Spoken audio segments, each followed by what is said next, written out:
ക്രിസ്തുദേവന്റെ തിരുപ്പിറവിയുടെ ഓർമ്മ പുതുക്കി യുഎഇയിൽ ക്രിസ്മസ് ആഘോഷങ്ങൾക്ക് തുടക്കമായി. രാജ്യത്തെ ക്രൈസ്തവ ദേവാലയങ്ങളിൽ ക്രിസ്മസ് ശുശ്രൂഷകൾ ആരംഭിച്ചു. നിരവധി വിശ്വാസികളാണ് ദേവാലയങ്ങളിലേക്ക് എത്തിക്കൊണ്ടിരിക്കുന്നത്. ഷാർജ സെന്റ് മേരീസ് ജാക്കോബൈറ്റ് ദേവാലയത്തിൽ നിന്ന് ഷിൻ സെബാസ്റ്റ്യൻ തയ്യാറാക്കിയ റിപ്പോർട്ടിലേക്ക്. ക്രിസ്തുദേവന്റെ തിരുപ്പിറവിയുടെ ഓർമ്മ പുതുക്കിക്കൊണ്ട് യുഎഇയിലെ ദേവാലയങ്ങളിൽ ശുശ്രൂഷകൾക്ക് തുടക്കമായിരിക്കുകയാണ്. യുഎയിലെ എല്ലാ എമിറേറ്റുകളിലെയും ദേവാലയങ്ങളിൽ ശുശ്രൂഷകൾ ആരംഭിച്ചു കഴിഞ്ഞു. വിവിധ രാജ്യക്കാരായ എല്ലാ വിശ്വാസികളും ഭക്തിപൂർവ്വം ദേവാലയങ്ങളിലേക്ക് എത്തുകയാണ്. ഞാനിപ്പോൾ ഉള്ള ഷാർജ സെന്റ് മേരീസ് യാക്കോബൈറ്റ് ചർച്ചിലാണ്.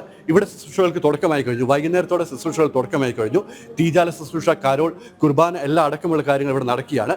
ദേവാലയം ബന്ധപ്പെട്ട വിശ്വാസികൾ എന്നോടൊപ്പമുണ്ട്. അവരുടെ എന്തൊക്കെയാണ് ആഘോഷം, ആ കാര്യങ്ങൾ കൂടി ചോദിച്ചറിയാം. എന്തൊക്കെയാണ് ഇവിടെ നടക്കുന്ന ആഘോഷങ്ങൾ? ഇന്നേ ദിവസം കുർബാന നമ്മുടെ യാക്കോബായ സുറിയാനി സഭയുടെ ക്രമീകരണങ്ങൾ അനുസരിച്ചുള്ള എല്ലാ ക്രമങ്ങളും ഒക്കെ കഴിഞ്ഞ് വിശുദ്ധ കുർബാന, അതേ തുടർന്ന് സ്നേഹവിരുന്നോടുകൂടി ഏകദേശം 10 മണിയോടുകൂടി അവസാനിക്കുന്ന രീതിയിലാണ് ക്രമീകരിച്ചിരിക്കുന്നത്. ഇപ്പം തന്നെ ഏകദേശം തീജാല ശുശ്രൂഷ തുടങ്ങാറായിരിക്കുന്നു. അതിനുള്ള പ്രദക്ഷിണത്തിനുള്ള തയ്യാറെടുപ്പുകൾ ഉടനെ തുടങ്ങുന്നതാണ്. ഇന്നിപ്പം ഇവിടുത്തെ ദേവാലയത്തിൽ ശുശ്രൂഷ കഴിഞ്ഞ് നാളെ എന്താണ് പരിപാടി? അവധി ദിനമല്ല, എന്നാലും നാളെ അവധി എടുത്തിട്ട് എന്താണ് പരിപാടികളുള്ളത്? നാളെ ഇന്നത്തെ കൂടെ നമ്മുടെ ക്രിസ്മസിൻ്റെ സർവീസുകളെല്ലാം അവസാനിക്കുകയാണ്. അതായത് രാത്രി 10 മണിക്ക് ശേഷം സ്നേഹവിരുന്നോടുകൂടെ ക്രിസ്മസിൻ്റെ സർവീസ് അവസാനിക്കും. നാളെ ഒരു മാസത്തെ കരോൾ സർവീസ്, അതുപോലെ തന്നെ ഈ പുൽക്കൂടുണ്ടാക്കൽ, ഗ്ലോ ഗാർഡൻ ഉണ്ടാക്കൽ, അങ്ങനെയുള്ള കാര്യങ്ങളൊക്കെ ആയിട്ട് വളരെ പരിശ്രമത്തിലായിരുന്നു ഇടവാംഗങ്ങളും യൂത്ത് അസോസിയേഷൻ ജനങ്ങളും എല്ലാവരും. അപ്പോൾ നാളെ മിക്കവാറും ഒരു വിശ്രമ ദിവസമായിരിക്കും, ഒരു സന്തോഷ ദിവസമായിരിക്കും. എല്ലാവരും വീടുകളിൽ അവരവരുടെ ക്രിസ്മസ് ആഘോഷിക്കും.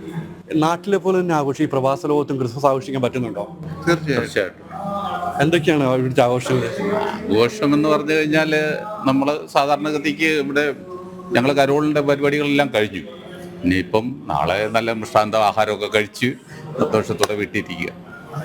എന്താണെങ്കിലും നാട്ടിലെ പോലെ തന്നെ പ്രവാസ ലോകത്തും ക്രിസ്മസ് ആഘോഷിക്കാനുള്ള തയ്യാറെടുപ്പിലാണ് ഇവർ.